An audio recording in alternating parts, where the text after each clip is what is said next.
Olá, começamos novamente com as nossas aulas gravadas e agora a gente vai falar sobre os autores da filosofia do direito. Começamos o semestre apresentando as correntes do pensamento da filosofia do direito e agora eu gostaria de sistematizar alguns autores. Obviamente, são centenas e centenas de grandes autores e autoras ao longo desses pelo menos 2 milênios e pouco no qual a gente debate filosofia do direito. Entretanto, obviamente, a gente vai ter que selecionar alguns. E para isso eu selecionei para vocês aqueles que são os autores mais citados, os autores mais discutidos e principalmente os autores que fundam algumas visões sobre o direito, sobre a ética, sobre a política, nas quais vão se assentar as futuras discussões do pensamento da filosofia do direito, do pensamento jurídico. Pelo menos esses caras vocês têm que conhecer. São alguns poucos que a gente vai selecionar ao longo do semestre, mas com certeza esses poucos são o mínimo que vocês deveriam saber sobre autores de filosofia do direito. Obviamente que esses autores são riquíssimos e escreveram durante toda a sua vida, debateram com outros autores e a gente não tem como esgotar o pensamento de um desses grandes autores. Até porque o que nos interessa, e isso é importante frisar, o que nos interessa ao estudar os filósofos e as filósofas da história da filosofia do direito não é o seu caráter histórico, mas seu caráter filosófico. O que eu quero dizer com isso? Eu não quero entender o que exatamente o Aristóteles, enquanto Aristóteles pensava. Eu quero entender o que a obra aristotélica, seus conceitos, sistematizações e compreensões do mundo ajudam a resolver os problemas atuais da filosofia do direito.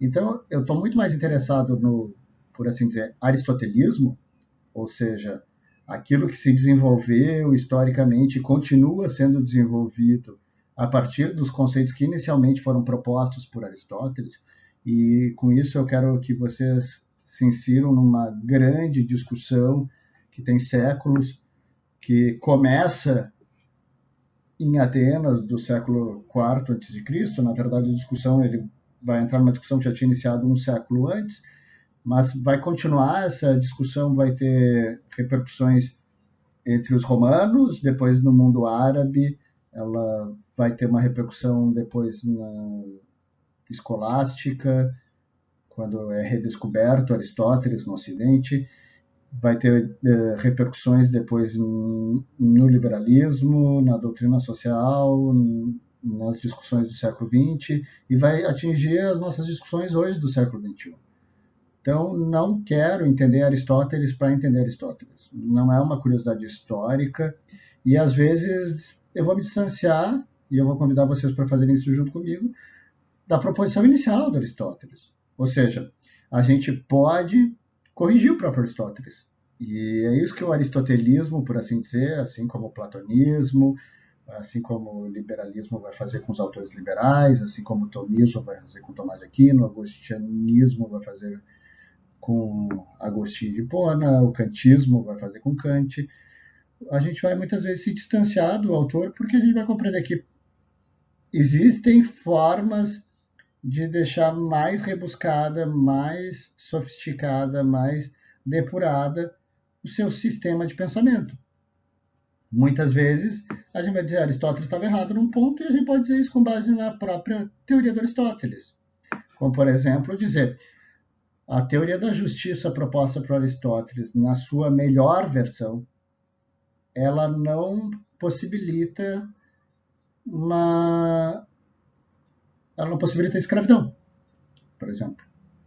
E Aristóteles defende na política que existe escravidão. Nada a ver com a escravidão, que possa existir escravidão, melhor dizendo. Nada a ver com a escravidão comercial que a gente tem, principalmente no século XVIII e XIX, mas uma escravidão típica de guerra, escravidão típica da Grécia, que é um pouco diferente da romana, mas é uma escravidão antiga. Não é uma escravidão como modo de produção, é outro tipo de escravidão. Mas, de qualquer maneira, Aristóteles defender isso, ele estava errado. Obviamente, todos os grandes autores vão errar. Se vocês se prenderem, muita gente, eu estou falando isso já no início, porque muita gente já me disse, eu não quero estudar Aristóteles porque Aristóteles defendeu a escravidão. Na verdade, a maior parte dos autores defendeu coisas extremamente obtusas. E isso não é só na filosofia, até na ciência. Se vocês botarem no Google a maldição do Nobel, vocês vão ver uma coisa bem curiosa. Boa parte dos grandes físicos que ganharam Nobel, ou dos químicos que também o fizeram, depois que ganham, começam a defender coisas bastante risíveis, do ponto de vista científico, rasas, que não se sustentam. E existem possíveis explicações para isso, mas a questão é que grandes autores que desenvolvem um pensamento que é transformador para a história da humanidade, eles são passíveis de erro como todo mundo. Mas a gente pode compreender a filosofia como algo transcendente. O que eu quero dizer como transcendente? Assim como a ciência, como a arte e como a religião, a espiritualidade, a gente entra na filosofia em uma seara transcendente. E quando eu digo transcendente, eu quero dizer que ela transcende as pessoas, transcende o tempo, transcende as contingências. Quando a gente diz que a filosofia, por exemplo, aristotélica, transcende, ela é transcendente, eu quero dizer que ela transcende Aristóteles. Aristóteles é uma figura extremamente relevante, é uma figura histórica exponencial, tem o seu papel como um divisor de águas na filosofia e no pensamento humano. Mas ele é muito menor do que a filosofia aristotélica. E o que eu quero convidar vocês é estudar a filosofia aristotélica. Então não nos importa se Aristóteles era de Estagira, se o pai de Aristóteles era médico da corte macedônica, não nos importa as curiosidades históricas sobre Aristóteles.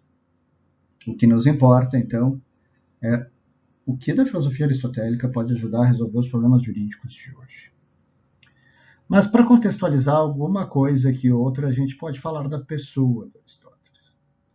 O mais importante para nós é que Aristóteles foi um grande sistematizador. Acima de tudo, o papel do Aristóteles na filosofia foi sistematizar as mais diversas áreas do conhecimento.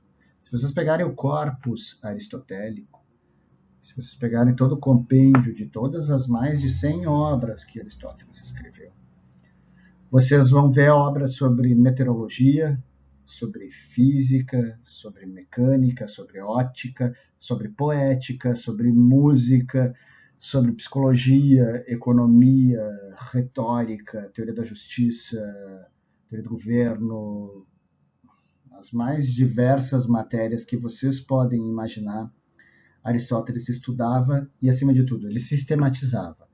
Lembra quando a gente estava falando de método? Aristóteles tentou sistematizar a partir de definição de campos, métodos e objetos, todas essas áreas, e entender a inter-relação delas. Um exemplo que eu já dei para vocês, mas eu vou resgatar dois exemplos só para mostrar o nível de aprofundamento que Aristóteles pretendia e, ao mesmo tempo, o empirismo metodológico. Aristóteles, vocês já sabem, foi o preceptor de Alexandre Magno, Alexandre o Grande, ou seja, ele foi professor do adolescente Alexandre e manteve algum tipo de relação com a corte macedônica e com Alexandre, mas a relação mais interessante é que em todas as investidas de militares de Alexandre, ele coletava diferentes espécimes de animais e de plantas para mandar para o zoológico que Aristóteles mantinha em Atenas. E também um outro fato curioso é que os alunos de Aristóteles, junto com ele, coletaram 158 constituições da sua época. Não, obviamente, eu não estou falando de uma constituição escrita, o constitucionalismo moderno não existia. Quando eu falo constituição, ele quer saber exatamente como era a constituição, a organização das magistraturas, ou seja, dos poderes e das instituições de cada uma das polis que o circundavam. Ele fez isso com 158 comunidades políticas diferentes. só para vocês terem ideia de quão longe ele foi, na política ele cita, entre outras, a Constituição da Etiópia.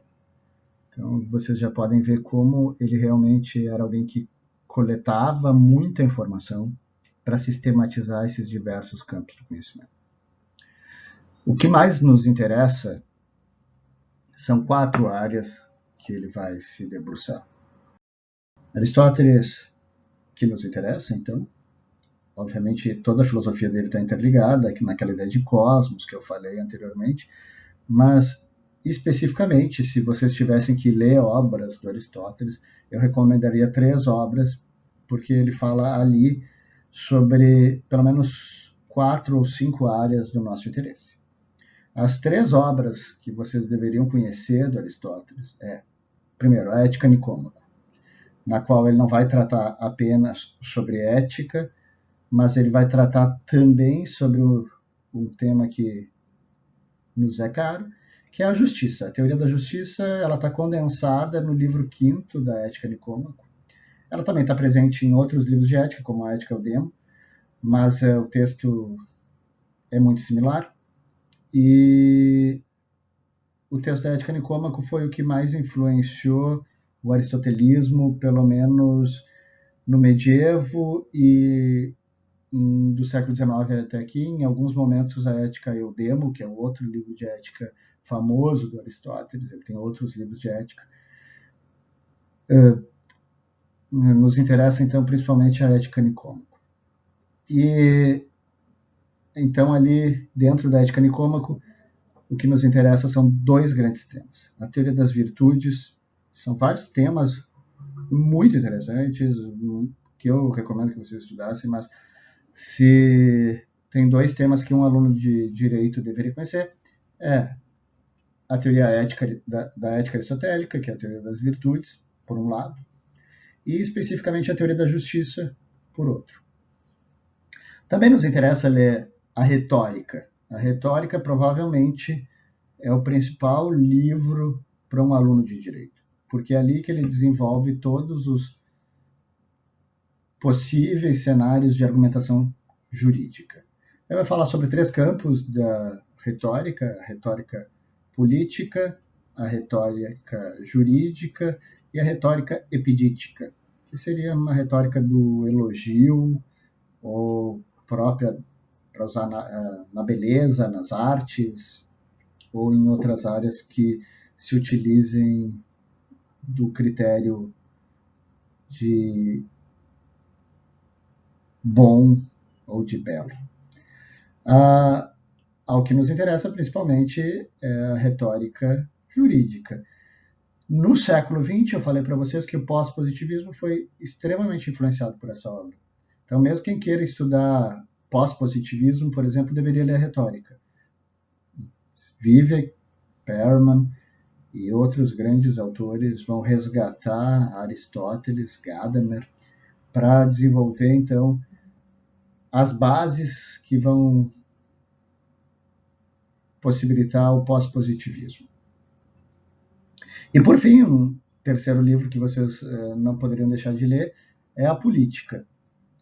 Então, A Política é um livro que vai falar muito sobre o que seria um bom regime, qual seria a melhor forma de organização do poder, mas também ali vai falar sobre economia, vai falar sobre teoria do valor, vai falar sobre, na Ética Nicômaco também tem toda uma teoria do valor, vai falar inclusive sobre teoria da música e teoria do ensino na política.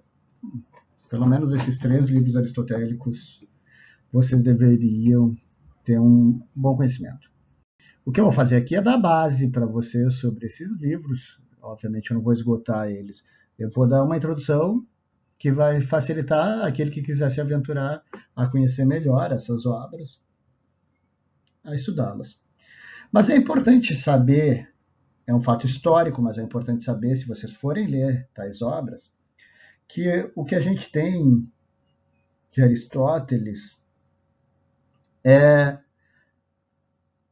principalmente um compêndio de suas anotações de aulas. Na verdade, se vocês compararem Platão com Aristóteles, vocês vão ver que os diálogos platônicos são muito bem acabados, são líricos, são bonitos, revisados, são gostosos de ler. Enquanto as obras aristotélicas, vocês vão ver que muitas vezes são contraditórias, obscuras, confusas, muitas vezes terminam em reticências.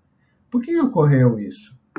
Bem, como vocês, eu imagino, já saibam a essa altura, Aristóteles era um discípulo de Platão e, portanto, ele estudou na academia do Platão. Platão era o diretor da Academia de Atenas, que era o principal centro de estudos, tanto de matemática quanto de filosofia, e aqui falando de filosofia no sentido amplo, que via desde a física até astronomia, metafísica, lógica, e tudo aquilo que tinha a ver diretamente com o conhecimento. E seu melhor aluno, segundo o próprio Platão, foi Aristóteles. Entretanto, Aristóteles não pôde suceder o seu mestre na direção da academia, porque Aristóteles tinha nascido em Estagira e, portanto, era um estrangeiro, não podia administrar nenhuma propriedade no interior de Atenas. Isso o obrigou, então, a fundar uma outra escola, o Liceu, que então dividiu os centros de estudo de Atenas entre a academia e o liceu. Ocorre que nas reviravoltas políticas que ocorreram no fim da vida de Aristóteles, que obrigaram a se exilar para não ter o mesmo fim de Sócrates, para não ser condenado à morte, acabou com que levasse à destruição do liceu.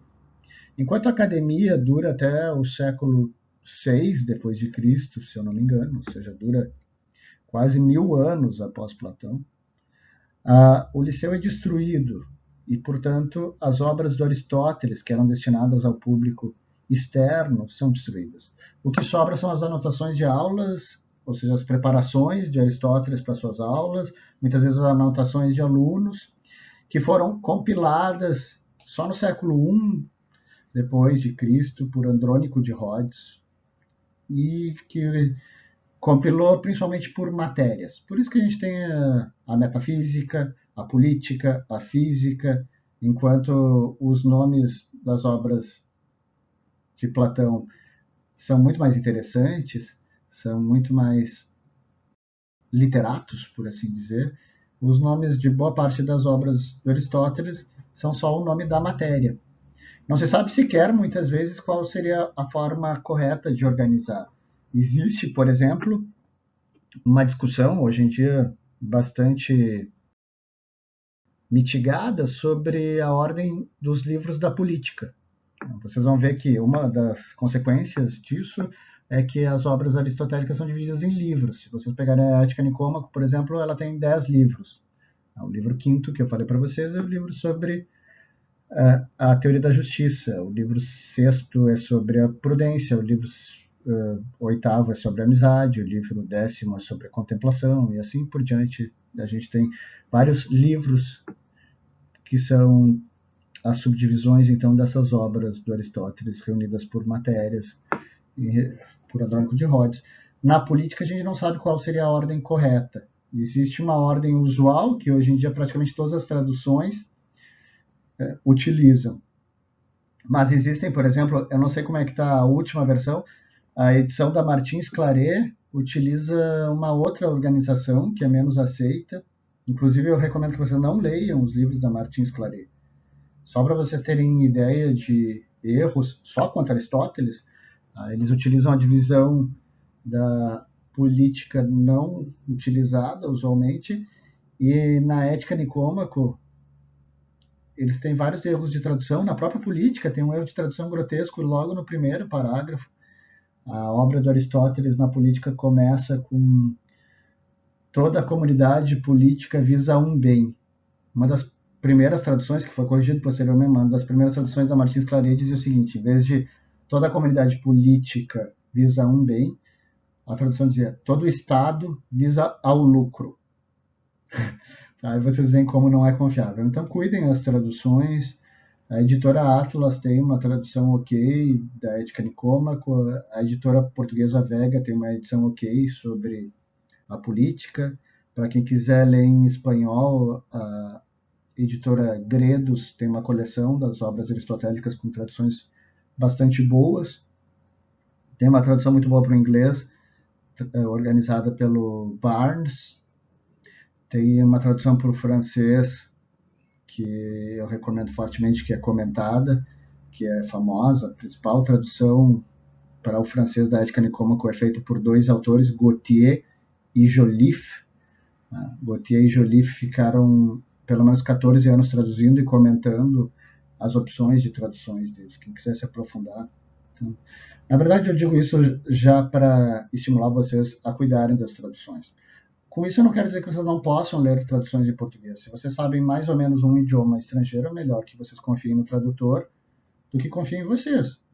Se vocês lerem em outro idioma, a obra sempre vai ter um tradutor. O tradutor pode ser um profissional, um filósofo que entende sobre o autor e entende bastante sobre o idioma, ou o tradutor pode ser vocês. Então, eu não recomendo, como algumas pessoas recomendam, sempre leiam no original. Bem, se vocês puderem, tiver algum conhecimento, leiam pelo menos uma edição bilíngue.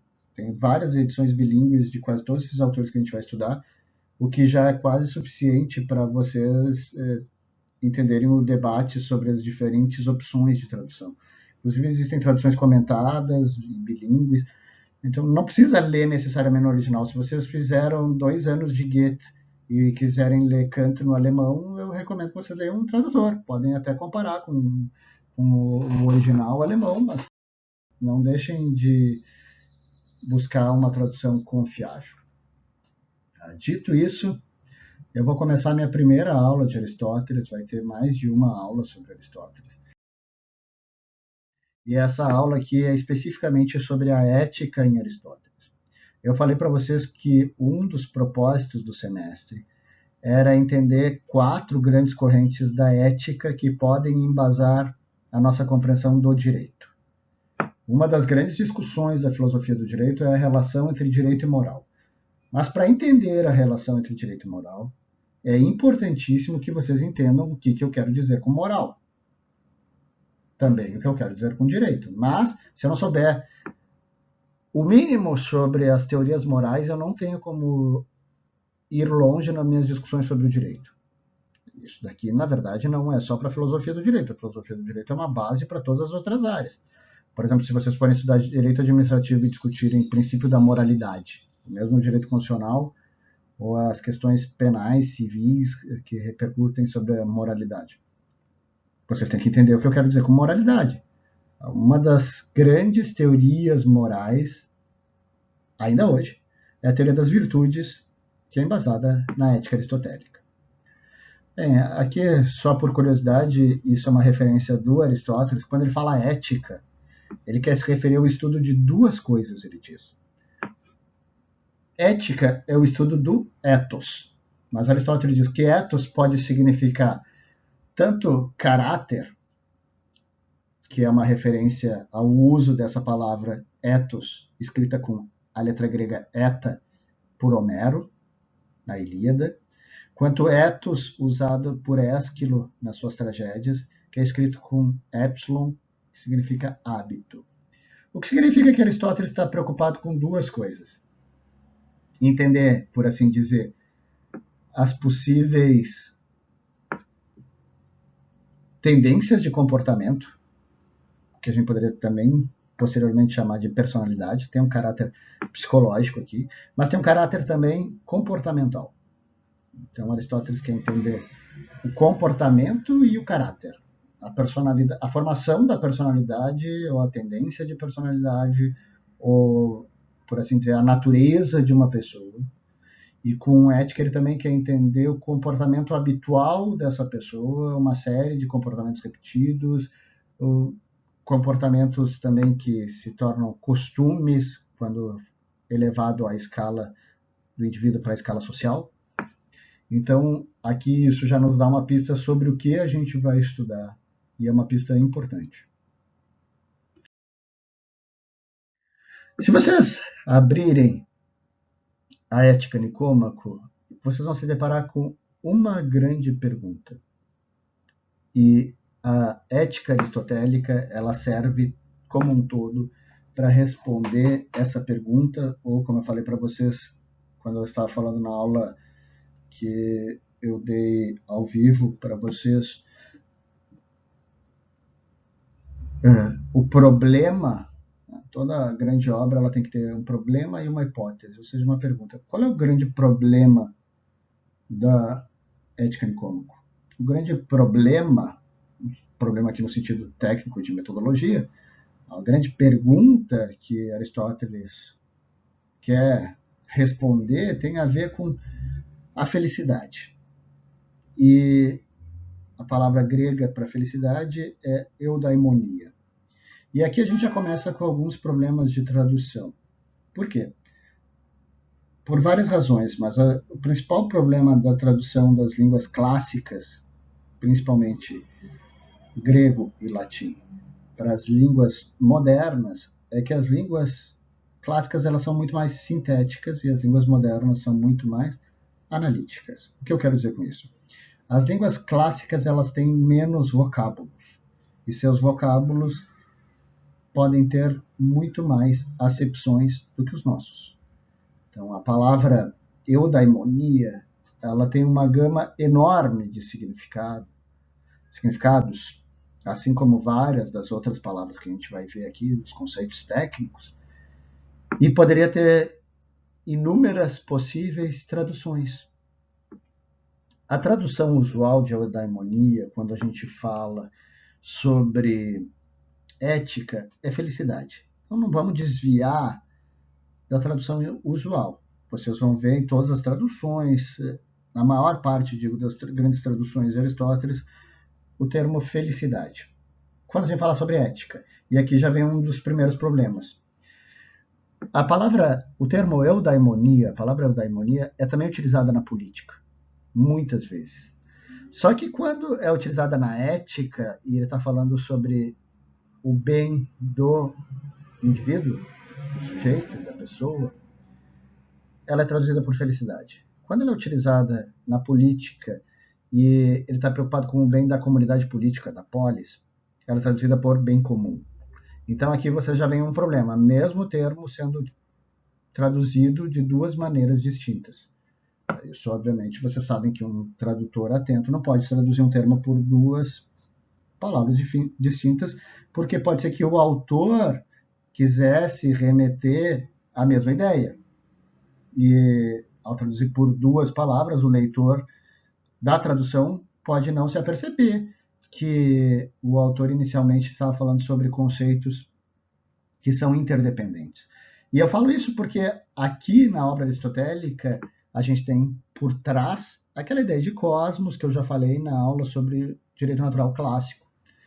Todas as áreas estão interligadas, mas a ética e a política elas estão ligadas umbilicalmente. Não é possível compreender a ética aristotélica sem entender a política e vice-versa. Porque aqui tem todo aquele problema que a gente falou na aula sobre direito natural clássico, sobre a relação direta entre indivíduo e comunidade política que os clássicos assumiam. Não existe nenhum indivíduo fora de uma comunidade política. A comunidade política ela é o único topos, o único lugar possível de ter indivíduos. Fora deles, vocês lembram? Um humano fora da polis, normalmente nas traduções um homem fora da polis, ou é uma besta ou é um deus. Aristóteles, então, ele acha que só existe a possibilidade de desenvolver a natureza humana dentro da comunidade política. Ou seja, a gente tem que entender como se organiza uma comunidade política para entender como se dão as bases da ética. Então, esse termo não é idêntico por coincidência. Eudaimonia aqui, que é traduzido por felicidade na ética, tem um sentido diretamente relacional com a eudaimonia na política, que é traduzido por bem comum. Mais adiante comento mais sobre isso. Um segundo problema em relação à tradução de eudaimonia por felicidade é que felicidade normalmente a nós modernos eu estou opondo a clássicos, não da idade moderna, porque senão seríamos contemporâneos, mas todos nós modernos compreendemos felicidade num sentido distinto daquele que Aristóteles provavelmente pretenderia e que a filosofia aristotélica provavelmente discute. Felicidade, nesse sentido provável e usual nos nossos idiomas modernos, como o português, tem a ver com um estado de espírito relativo, provavelmente a algum tipo de alegria. Mas, para Aristóteles, falar sobre eudaimonia, falar se alguém teve uma vida feliz, tem a ver com outro tipo de questão. Eu não quero saber se o sujeito está alegre, se ele está passando por um bom momento, se ele está tendo prazer. Eu quero saber se ele está tendo uma vida que vale a pena. Eu quero saber se a vida dele é uma vida bem vivida, ou, nos termos socráticos, se é uma vida examinada. Aristóteles propunha que nós fizéssemos uma vida examinada. É isso que Aristóteles tem em mente. Quando eu me pergunto se as ações de alguém, do ponto de vista ético, estão corretas ou não, a resposta dentro da ética nicômaco, aqui eu já adianto uma coisa importante para vocês, seria: essa ação leva o sujeito à felicidade? Ou essa ação é um certo exercício de felicidade, um certo exercício de virtude, é uma ação conforme a virtude? E como eu sei se ela leva à felicidade? Essa ação é uma ação de uma vida que vale a pena viver? Imagine, Aristóteles vai se perguntar o seguinte em algum momento da Ética Nicômaco: eu posso dizer de alguém vivo que essa pessoa é feliz? E ele vai se expor a dizer o seguinte: não. Por quê? Porque felicidade é sobre uma vida inteira. Então, a felicidade não é uma questão momentânea. Felicidade não é um período no qual nós temos muito prazer e pouca dor. Felicidade tem a ver com a narrativa de uma vida, que foi uma vida de acordo com aquilo que a natureza humana pode nos levar a compreender do que seria uma vida bem vivida. E agora a gente tem o desafio de responder qual seria então o critério para definir qual seria uma vida bem vivida. Aristóteles, ele tem, como eu disse para vocês anteriormente em alguns exemplos, aquele do zoológico e das constituições, ele tem um método bastante empírico. Não empirista, porque o empirismo é um fenômeno moderno, mas ele vai dar base a muito do que os empiristas vão dizer depois, mas um método empírico específico. O método dele normalmente parte daquilo que os gregos chamariam de endoxa. Sem nenhum mistério, se escreve como se diz, endoxa. Plural de endoxa é endoxai. Ele quer entender quais são as diferentes endoxai. O que é uma endoxa? Uma endoxa é uma opinião compartilhada por um grupo válido de pessoas, ou por muitas pessoas, ou por pessoas que nós consideramos sábios, por aqueles que têm autoridade, ou pelos antigos. Um grupo válido de pessoas dentro da nossa sociedade tem uma resposta habitual para um determinado problema filosófico. Bem, isso é uma endoxa. Então, qual é um bom caminho para responder os problemas filosóficos? Vamos analisar a nossa sociedade, vamos ver as diferentes endoxai para ver se ali tem possíveis caminhos de resposta.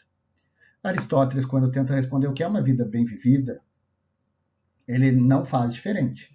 Ele quer saber quais são as diferentes endoxai presentes em Atenas. Ele acha que pelo menos 4 possíveis candidatas a respostas ou a endoxai tem a ver com os diferentes tipos de vida que são comuns em Atenas daquele então, e surpreendentemente para nós, provavelmente são os tipos de vida ou os modos de vida mais comuns entre nós. Aristóteles separa em 4 grandes indoxai sobre, então, o que é felicidade, partindo de diferentes tipos de modo de vida. Quais são os 4 modos de vida que Aristóteles nos expõe? Ele acha que um tipo de vida é do comerciante, e com comerciante ele quer dizer aquele que dedica a sua vida ao trabalho para ganhar riqueza, ou seja, praticamente todo mundo da nossa sociedade atual, quem trabalha por dinheiro e fica a maior parte do seu tempo trabalhando por dinheiro é um comerciante. Não tem a ver com o sentido nosso de comerciante, mas com o sentido mais amplo que essa expressão pode nos trazer. Por exemplo, um dos problemas que Aristóteles tinha com os sofistas era que os sofistas eles ensinavam a troco de dinheiro. E Aristóteles achava que era um problema enorme que alguém fizesse filosofia a troco de dinheiro, porque isso ia corromper a sua filosofia. Então, se eu ensino por dinheiro, se eu estou aqui também pelo meu salário, eu sou um comerciante, para Aristóteles, pelo menos.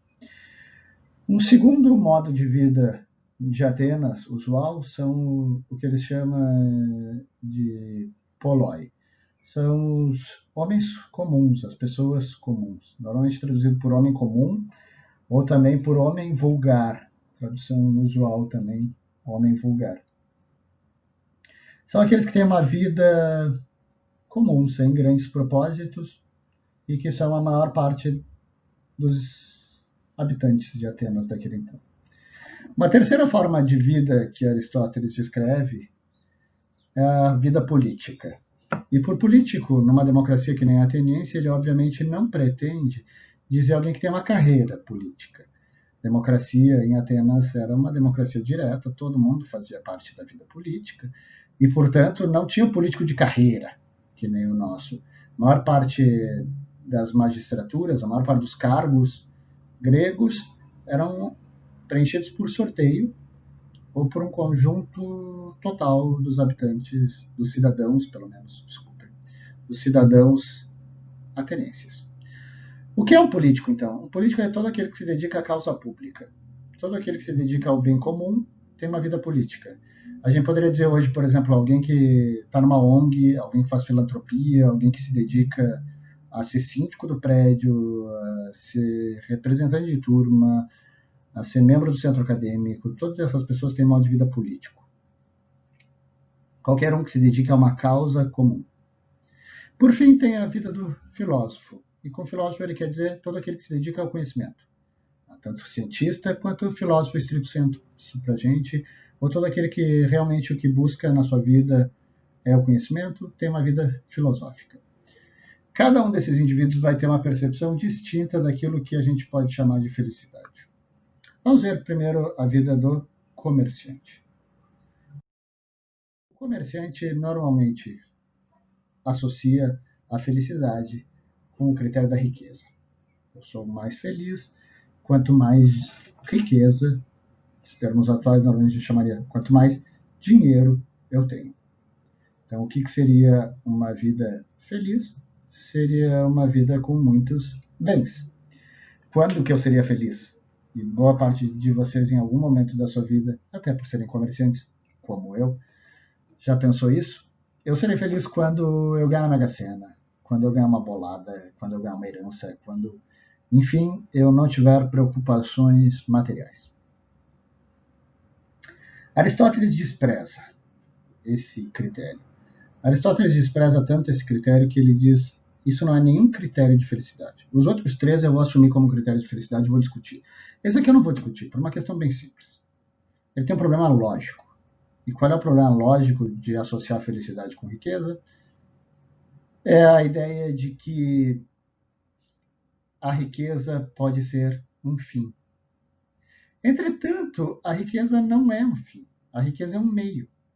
A riqueza, ela serve para uma outra coisa posterior.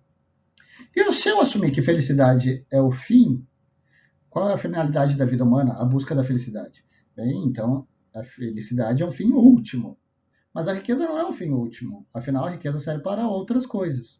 Se vocês acham que felicidade é riqueza, se felicidade é ter muito dinheiro, vocês têm que se perguntar o seguinte: o que eu gostaria de fazer com esse dinheiro? O que eu gostaria de fazer com essa riqueza? A resposta a essa pergunta revelará o verdadeiro critério que vocês têm sobre felicidade.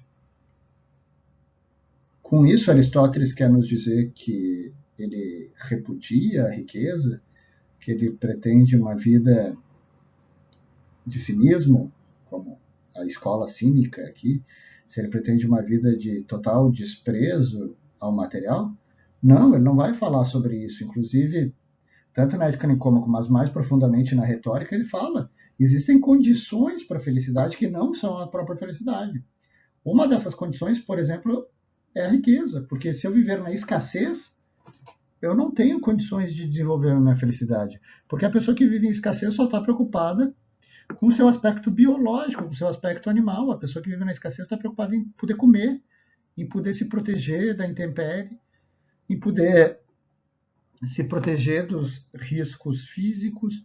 A pessoa que vive na escassez, ela não consegue se desenvolver, ela vive em condições subhumanas, porque a condição verdadeiramente humana é uma condição política, na qual a gente tem autossuficiência. A política serve principalmente para nos dar essas condições de autossuficiência, porque se eu não tiver as condições de autossuficiência, se eu não tiver as condições básicas para que o meu biológico, pelo menos, esteja protegido, se eu não tiver uma boa habitação, se eu não tiver uma boa alimentação, se eu não tiver condições de ter uma boa saúde, não tem como desenvolver a felicidade. Mas isso não significa dizer que a riqueza é felicidade, significa dizer que ela é uma condição para a felicidade, como outros. Por exemplo, Aristóteles diz ter muitos amigos. A pessoa que não tem amigos não pode ser feliz. Entre outras condições, eu preciso ter uma boa família, eu preciso ter muitos amigos, eu preciso ter condições materiais. Mas isso não significa dizer que ter muitos amigos torna a pessoa feliz, não significa dizer que a riqueza torna alguém feliz, não significa dizer que as condições materiais tornam alguém feliz. Significa dizer que elas são necessárias, entretanto não são suficientes. Por quê? Porque elas são um meio. Todas elas são meios. E eu não posso confundir esses meios. Obviamente ninguém quer viver em escassez. Mas não estar em escassez não é o suficiente. Inclusive, é muito interessante ver o que acontece com, com as pessoas quando elas já estão supridas das suas condições materiais básicas. A maior parte das pesquisas sobre felicidade, tem um documentário bem interessante, não sei se tem na Netflix ainda, eu vi ele há uns 3 anos, que se chama Happy. Ele mostra olhares filosóficos, teológicos e científicos sobre a nossa compreensão de felicidade. E uma coisa muito interessante que boa parte dessas pesquisas sobre felicidade nos indicam é o seguinte: a diferença entre ganhar por mês $500 e $5.000 é absurdamente maior do que a diferença entre ganhar $5.000 e $50.000 ou ganhar $5.000 e $500.000 por mês. A pessoa que ganha $5.000 por mês e tem suprida todas as necessidades básicas, ela é muito mais feliz do que a pessoa que ganha $500 por mês e não tem suprida todas as necessidades suas e de sua família. Entretanto, subir de 5 mil para 50 mil ou mesmo para 500 mil não agrega tanto quanto simplesmente suprir as necessidades básicas. Existe uma utilidade marginal. É a mesma coisa, ter uma TV é muito melhor que não ter nenhuma.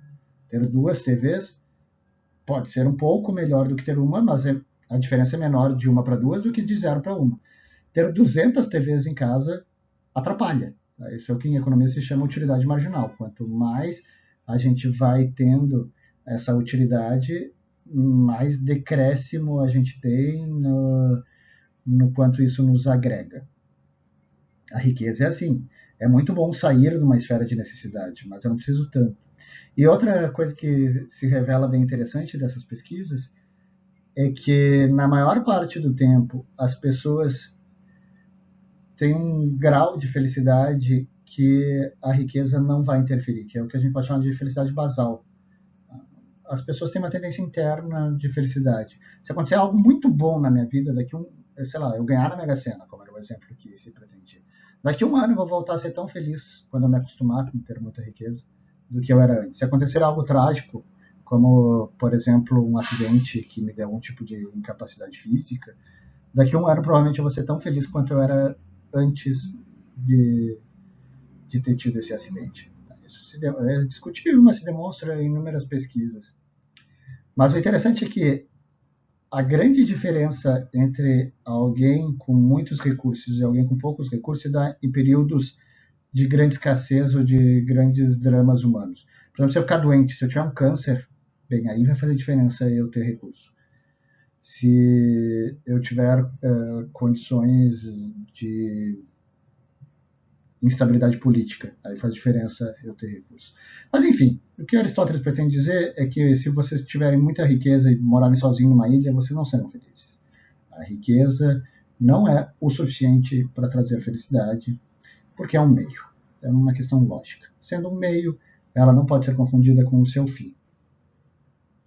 E por isso, Aristóteles não vão nem discutir esse critério. Agora tem um outro critério que é válido e Aristóteles sim discutirá com mais detalhes. Que é aquela visão que a maior parte das pessoas, o que ele chama de pessoa comum, normalmente traduzido por homem comum ou homem vulgar, na maior parte das traduções, é associar a felicidade com prazer. A felicidade, para a maior parte das pessoas que não tem um objetivo maior na sua vida do que simplesmente viver o dia a dia, ela é associada ao aumento do prazer e à diminuição da dor. Isso também representa um problema bem menor do que associar com riqueza, porque prazer sim é um fim. Não há o que se discutir, prazer é um fim, ninguém busca prazer por uma coisa posterior. E isso é importante. Nós desprezamos as coisas quando elas são buscadas por critérios equivocados. Então é muito melhor a associação de buscar a felicidade por prazer do que com a riqueza. Pensem o seguinte, se eu disser para vocês, eu não gosto do cantor fulano porque ele deixou de compor músicas pela arte, mas começou a compor músicas por dinheiro. Eu acho que o casamento de Beltrano e fulana tem problemas porque Beltrano se casou com fulana por dinheiro. E quando eu sigo um objetivo de vida por um critério equivocado, eu acho que isso tem um problema. Quando eu associo a riqueza, a busca da felicidade, tem um problema enorme. Porque eu confundo as coisas, eu confundo o meio. Prazer não é uma confusão, prazer é algo possível. É totalmente compreensível que as pessoas busquem prazer e associem prazer, porque prazer é uma finalidade. Assim como a beleza na arte e não o dinheiro, assim como o amor no casamento e não o dinheiro, o prazer é uma finalidade, a riqueza não é. A riqueza ela é um problema em todas essas coisas transcendentes, inclusive na felicidade. Mas qual o problema, então, de associar a felicidade à busca do prazer e à fuga da dor? Bem, o prazer é efêmero. O prazer, na maior parte das vezes, ele tem a ver com um momento. O prazer é instantâneo ou temporário, na melhor das hipóteses. E isso faz com que eu não possa dar como critério de uma vida inteira. Se eu disser, o que é uma vida bem vivida? É uma vida de prazer? Bem, mas o prazer sempre foi momentâneo e normalmente o prazer vem com um desprazer posterior. Porque quanto mais prazer eu tenho, mais prazer eu busco. Eu nunca estou saciado com o prazer atual. Ao ponto de que se uma coisa me dá prazer hoje e eu faço essa coisa todos os dias, pode ser que eu enjoe dessa coisa. E se eu simplesmente tiver uma vida que não tenha nenhuma dor, como Freud mais ou menos desenvolve, de uma forma bem mais elegante daquilo que eu estou dizendo, se eu não tiver nenhuma dor como referência, eu não sei sequer o que é o prazer. Aquele que não tem dor não sabe o que é prazer. Prazer é referencial. Então, esse prazer que é momentâneo e referencial não pode ser um critério de uma vida inteira. E provavelmente boa parte de vocês concordaria que existem prazeres bem mais nobres, desculpem, que existem critérios bem mais nobres do que o simples prazer. Pensem o seguinte, vocês querem definir qual pessoa teve uma vida que realmente representa o ideal de vida humana? Vocês escolheriam quem? Vocês escolheriam o Kate Richards, que dedicou a sua vida a sexo e drogas? Bem, sexo e drogas nós sabemos que prazer é muito prazer. É inegável que prazer, essas coisas instantaneamente, pelo menos, trazem. Entretanto, ninguém, quando vai pensar assim, o que é uma vida boa, ou o que eu gostaria que meu filho realmente fizesse da sua vida? Eu não gostaria que meu filho simplesmente se dedicasse ao prazer, pelo menos ao prazer físico, momentâneo. Por quê? Porque a gente sabe que é efêmero, que é fugaz, que ele não tem um sentido mais transcendente. O prazer, normalmente, inclusive, vem com um desprazer posterior. E aí se tem inúmeras discussões, principalmente a discussão da ética aristotélica com os utilitaristas, porque os utilitaristas assumem que a única coisa possível de ser quantificada é o prazer e a dor, e, portanto, felicidade tem a ver com aumento de prazer e diminuição de dor. Mas pensem o seguinte, alguns argumentos, no mínimo interessantes, foram desenvolvidos. Pensem que coçar é uma coisa que dá muito prazer. Se vocês puderem ficar se coçando e tendo muito prazer com isso, vocês gostariam? Ou se vocês tivessem uma máquina que pudesse dar a vocês um prazer enorme constantemente. A gente sairia do problema da efemeridade, mas a gente iria para outros problemas. Problema da transcendência. Esse simples prazer físico que vocês teriam constantemente seria bom?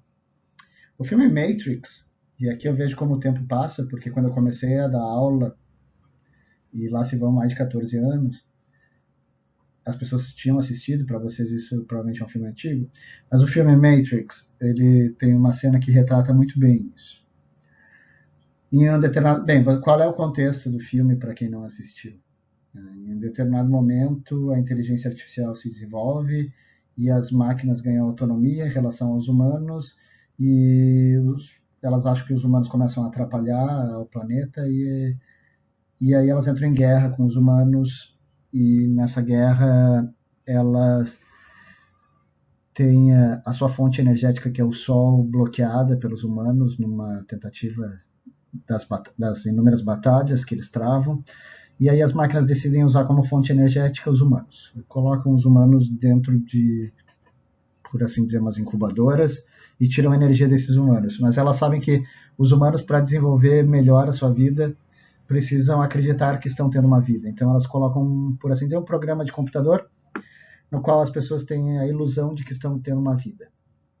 Inúmeros temas filosóficos bem interessantes se desenvolvem no cenário desse filme.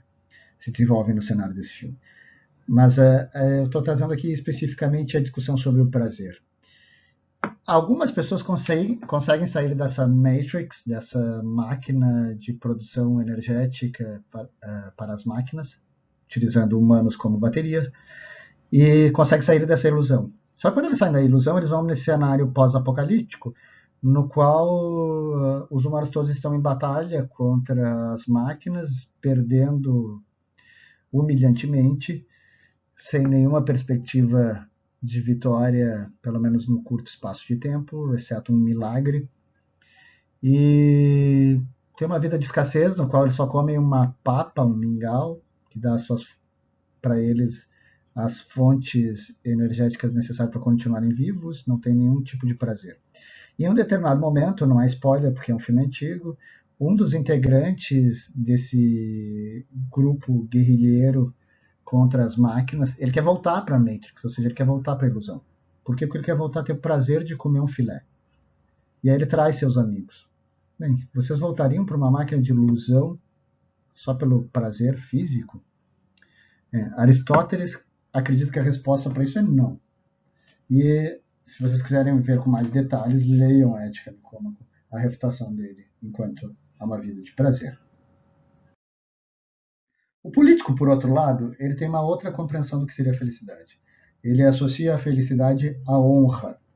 Mas aqui também, assim como a ideia de o que é um político tem que ser observada com o pé atrás, o que significa honra também tem a ver com algo distinto do que a gente normalmente concebe como honra. Honra significa viver de acordo com os preceitos valorativos que essa pessoa política propõe para a própria sociedade. Ou seja, se eu sou um vegano, luto pela causa animal, eu sou um político. Acima de tudo, eu estou lutando pelo bem comum, e aqui comum no sentido amplo de comunidade. E o que eu concebo como honra seria aquele resultado de admiração que as demais pessoas que vivem nesse contexto político teriam em relação a mim. De certa maneira, seria ver no outro que eu estou fazendo a coisa certa. Se eu tenho esse feedback alheio de que eu estou indo no caminho certo, por pessoas principalmente que têm esse objetivo político, esse objetivo de bem comum junto comigo, essas pessoas elas podem me mostrar o caminho do que seria viver conforme as virtudes. Então, uma vida conforme as virtudes, que pode ser elogiável, ou seja, que pode ser admirada, que pode ser dita como correta, é a finalidade de alguém que vive conforme a vida política. A pessoa que vive conforme a vida política, ela busca a virtude.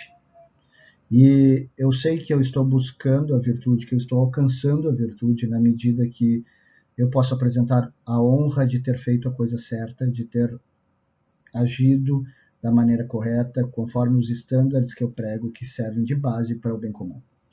Ou seja, se eu sou um político, o pior que pode acontecer na minha vida é alguém me acusar de não estar buscando o bem comum, de ser corrupto, de ser degradado moralmente, de não ter sido coerente nas minhas propostas, de não ter sido coerente na minha narrativa de vida.